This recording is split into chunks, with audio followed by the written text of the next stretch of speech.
इस गंदे लोक में 120 वर्ष तक रहे। आप जी को गर्म तेल के कढ़ाई में डाला गया, खूनी हाथी से मरवाने की कोशिश की गई, दरिया में डुबोकर मारने की कोशिश की गई। आप जी को बदनाम करने हेतु झूठी चिट्ठी डाली गई। आपके साथ कितने जुल्म ढाए गए, फिर भी हे दयालु कबीर परमात्मा, आपने क्या कुछ नहीं किया अपनी सतलोक से बिछुड़ी आत्मा को अपनी शरण में लेने के लिए, इस तत्व ज्ञान को सब जीवों तक पहुंचाने के लिए।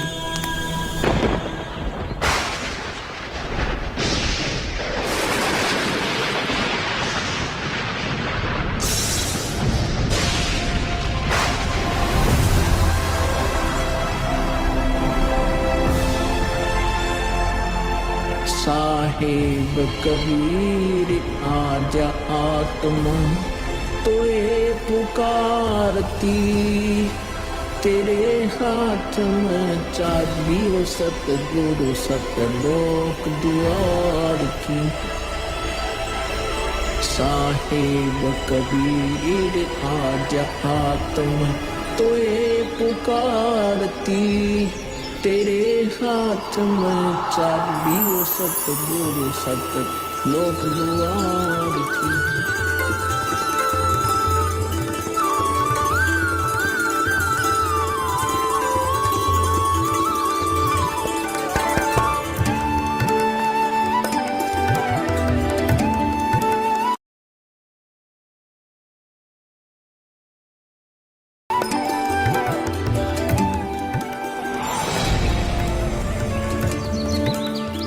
राम राम भगत जी। राम राम। आओ भगत जी बैठिए, खड़े क्यों हो? संत रामपाल जी महाराज अपने परने को पुलिया की दीवार पर बिछा देते हैं और महात्मा जी से बैठने का आग्रह करते हैं। कहाँ से आए हो बेटा, क्या करते हो? भगत जी, वैसे तो मेरा गांव धनाना है, जिला सोनीपत में पड़ता है। अब एक छोटा सा मकान बनाकर रोहतक में रहता हूँ। जूनियर इंजीनियर था, लेकिन अब नौकरी छोड़ दी है। बेटा, तेरे धनाना और रोहतक वाले घर के बारे में तो मैं अच्छी तरह से जानता हूँ, और यह भी जानता हूँ कि तेरे 2 पुत्र और 2 पुत्री हैं। मैं तो यह पूछ रहा था कि इस जन्म से पहले तेरा घर कहाँ था? अरे, इन महात्मा जी को मेरे बारे में इतना कैसे पता है? महात्मा जी, जन्म से पहले हम सतलोक में थे, वही हमारा घर था। लगता है ये भगत जी राधा स्वामी पंथ के अनुयायी हैं। इनको सत्य का ज्ञान कराना चाहिए। मेरे गुरुजी स्वामी रामदेवानंद जी हैं। मेरे भगवान कबीर देव जी सृष्टि के रचनहार है, वही सतपुरुष है। कुछ पंथ वाले सतलोक के विषय में तो बताते हैं, लेकिन वे सतपुरुष को निराकार बताते हैं, जो कि बिल्कुल झूठ है। भक्त जी, मैं स्वयं संत गरीबदास जी के पंथ से जुड़ा हूँ। संत गरीबदास जी गांव छुड़ानी, जिला झज्जर वाले थे, और उनको 10 वर्ष की उम्र में कबीर परमात्मा जी जिंदा महात्मा के रूप में मिले थे। उसके बाद कबीर परमात्मा जी गरीबदास जी की आत्मा को अपने साथ सतलोक ले गए थे, और वहाँ की सारी व्यवस्था दिखाकर उन्हें इस धरती पर वापस छोड़ा था।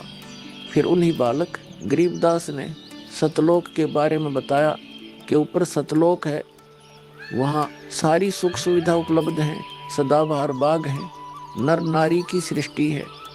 वहीं पर एक गुम्मट युक्त महल में कबीर परमात्मा जी सिंहासन पर बैठे हुए हैं, और वहीं से कबीर परमात्मा जी इस सृष्टि को चला रहे हैं। हम सब वहीं रहा करते थे, वही हमने जाना है।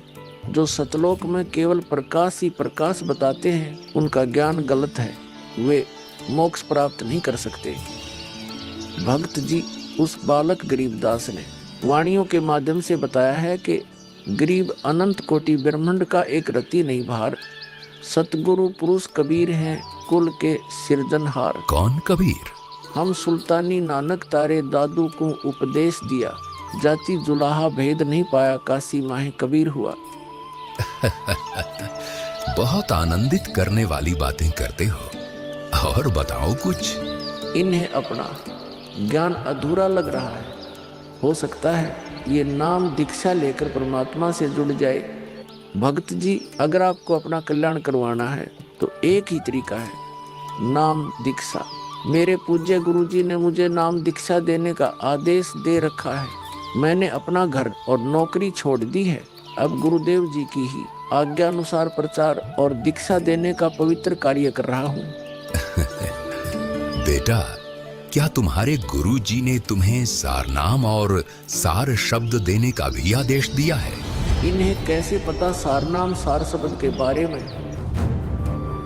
गुरुदेव की आज्ञा थी कि अभी सारनाम को सार्वजनिक नहीं करना है। उन्होंने कहा था कि मुझे स्वयं परमेश्वर कबीर जी मिलेंगे और वही मुझे सारनाम को सार्वजनिक करने का सही समय बताएंगे। तब तक यह सारनाम केवल विशेष विश्वास पात्र अनुयायियों तक सीमित रखना है। बेटा रामपाल, मैं ही सत्य पुरुष कबीर हूँ। अब वह समय आ गया है सारनाम और सार शब्द प्रदान करने का। वह भक्त जी, मैंने आपको बता दिया कि कबीर परमेश्वर मुझसे मिलने आएंगे, तो आप स्वयं ही कबीर परमेश्वर बन बैठे। मैंने अपने गुरु जी से पूछा था कि हे गुरुदेव, मैं कैसे पहचानूंगा जो मुझे मिलेंगे कि वे कबीर भगवान हैं? गुरु जी स्वामी राम देवानंद जी बोले, यह विश्वास करवाना, वो पहचान करवाना उनका काम है। तभी तो मैं बता रहा हूँ, मैं ही सत्य पुरुष कबीर हूँ। कबीर परमेश्वर जी सबको जिंदा बाबा के वेश में मिले। आप तो जिंदा बाबा वाले वेश में नहीं हो। जिंदा महात्मा तो मुसलमान साधु होते हैं। मुसलमान धर्म तो अभी 1500 साल पहले ही बना है। मेरा असली वेश तो यही है जिस रूप में मैं तुम्हारे सामने खड़ा हूँ। रामपाल, तुम मेरी परम हंस आत्मा हो। जगत कल्याण के लिए मैंने ही तुझे भेजा है। अब सही समय आ गया है सार नाम और सार शब्द देने का। मैं कभी सिर पर मुकुट, कभी पगड़ी, कभी टोपी धारण कर लेता हूँ। चारों युगों में आता हूँ। सतयुग में सत सुकृत नाम से, त्रेता युग में मुनींद्र नाम से, द्वापर युग में करुणामय नाम से और कलयुग में अपने वास्तविक नाम कबीर देव यानी कबीर नाम से आता हूँ और तेरे जैसी हंस आत्माओं से मिलकर उनका भ्रम दूर करता हूँ। लेकिन अगर तुझे केवल जिंदा महात्मा के रूप में विश्वास है तो मैं तुझे अपना वो रूप भी दिखा देता हूँ। ये देख।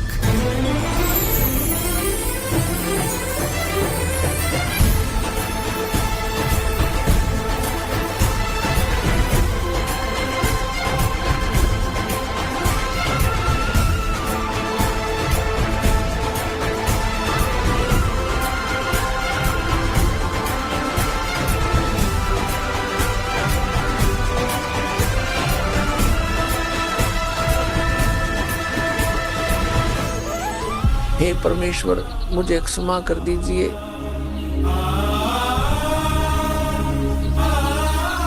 मुझसे अनजाने में गलती होगी।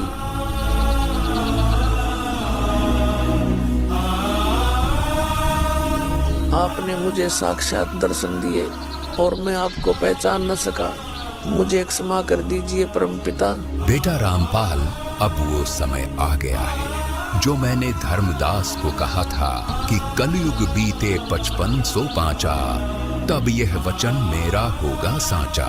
यानी जब कलयुग 5505 वर्ष बीत जाएगा तब मैं खुद इस धरातल पर आऊंगा और अपने बच्चों को तत्व ज्ञान समझाकर इस काल लोक से सतलोक ले जाऊंगा। बेटा रामपाल, तुम मेरी परम हंस आत्मा हो। अब इसके आगे बेटा मैं ही तेरे रूप में सारी लीला करूंगा और यह तत्व ज्ञान अपने बच्चों को बताऊंगा। उन्हें सतलोक की राह दिखाऊंगा।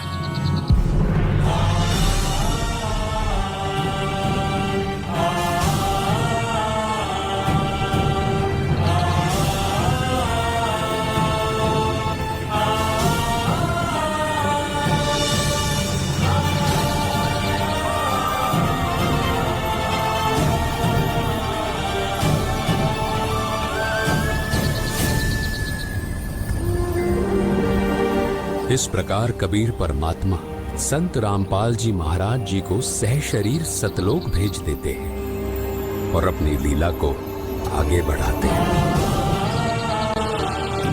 गैबी ख्यालवी साल सतगुरु अतल दिगंबर खीर भक्ति हेत काया घर आए अवगत सहत कबीर भक्ति हेत काया घर आए अवगत सहत कबीर अमर करूं सतलोक पठाऊं ताते बंदी छोड़ कहाऊं